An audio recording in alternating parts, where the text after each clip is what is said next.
The stars had been my only companions for months. I was a salvage pilot, nothing glamorous, just someone who trawled the wreckage fields of forgotten wars, pulling scraps from dead ships for fuel money.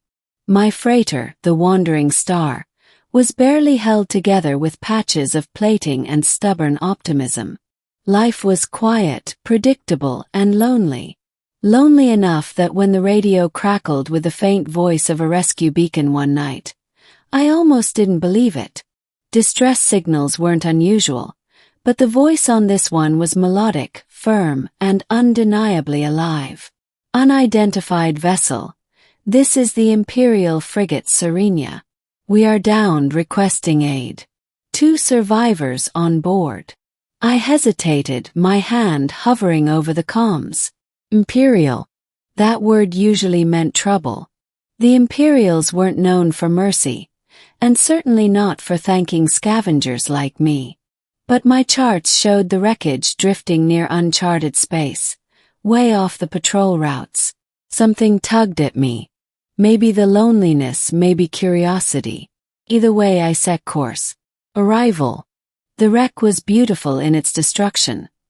Half a ship torn open to the void, glowing plasma trails bleeding into nothingness. My scanners confirmed 2 life signs clinging on in a sealed chamber.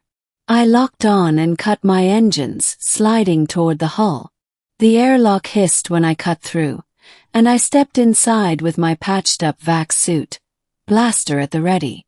What I wasn't ready for were the survivors themselves. 2 women stood in the dim emergency light, identical, statuesque, with pale silver skin that shimmered faintly, as though stars themselves had been woven into their flesh.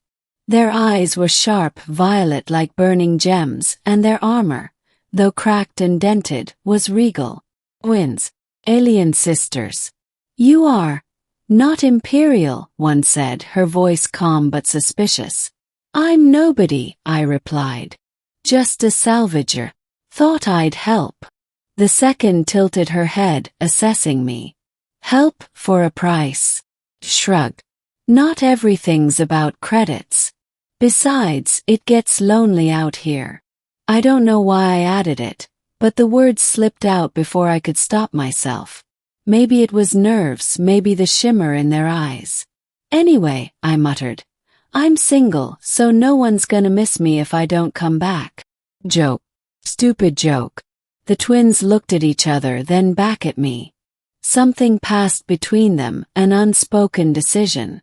You will take us with you, the first said, almost like a command. You belong to us now, the second added, as though it were a fact, not a suggestion. I laughed. Wait, what? But neither of them was laughing. Claim. Their names were Kaelin and Ceres, daughters of the Imperial High Matriarch, warriors trained since birth. Their ship had been ambushed, their fleet scattered, and now they were stranded with only me to drag them back from the brink of death. On my freighter, they moved like predators in a cage too small for them. Kaelin was the sharper one. Direct, commanding, always watching. Ceres had a gentler edge, but her eyes carried the same unrelenting fire, and both seemed fixated on me. You spoke of your singleness, Kaelin reminded me one evening, when I caught her studying me as I worked on the NAV console. It was a joke, I said quickly. Your words are binding among our kind, Ceres whispered, leaning close enough that I could see the faint shimmer of starlight across her skin. A declaration offered, a bond accepted. You cannot withdraw it. I didn't offer anything, protested. But the sisters only smiled, in that unervingly calm alien way. Life with them. Days passed. My small freighter was never meant for 3 people, much less 2 warriors who carried themselves like royalty even in survival rations and cramped bunks. They began helping with the ship, fixing circuits, patching leaks. They were competent, faster than me, and soon it was their hands that kept the Wandering Star from falling apart. But the more time passed, the stranger it became. Every meal one of them sat at my side, Every repair they hovered close as though guarding me. At night, their voices carried through the thin metal walls of the freighter, arguing sometimes in their own language, sometimes in mine. Arguing about me. I claimed him first. No, I heard the bond in his voice. He belongs to me. He belongs to us. I'd bury my head in my pillow and groan. What had I gotten myself into? Choice. Weeks later, trouble found us. A pirate gang caught our trail in the drift. A dozen ships hunting easy prey. My freighter had no weapons strong enough to face them. I was preparing to surrender when Kaelin and Saris appeared in full armor, freshly mended and gleaming like liquid moonlight. Docking corridor, Kaelin ordered. Open it, Saris finished. I stared. You can't fight all of them. I smiled. The kind of smile that made the stars seem dim. What followed was chaos. Beautiful, terrifying chaos. The twins moved like living storms, blades of light and bursts of plasma cutting through boarding pirates. Side by side, they were flawless, covering each other's blind spots, anticipating each other's moves. I watched on the cameras as they fought through overwhelming odds, until the pirates scattered and fled into the void. When they returned, bloodied but alive, they stood before me in the docking bay. You see now, Sarah said, voice softer than the hum of the engines.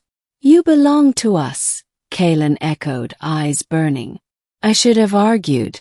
Should have told them I was just a salvager, that they'd mistaken a joke for a vow. Instead, I just looked at them. Two warriors who had fought and bled to protect me, who had chosen me out of all the galaxy. My chest tightened. Maybe I didn't want to be alone anymore. Hashtag tension rising. But claiming me wasn't the same as agreeing who I belonged to. Kaelin was fierce, always challenging me to spar to prove myself. Saris was gentler, teaching me fragments of their language, tracing alien constellations on the viewport glass. Both wanted me at their side, and both refused to step back.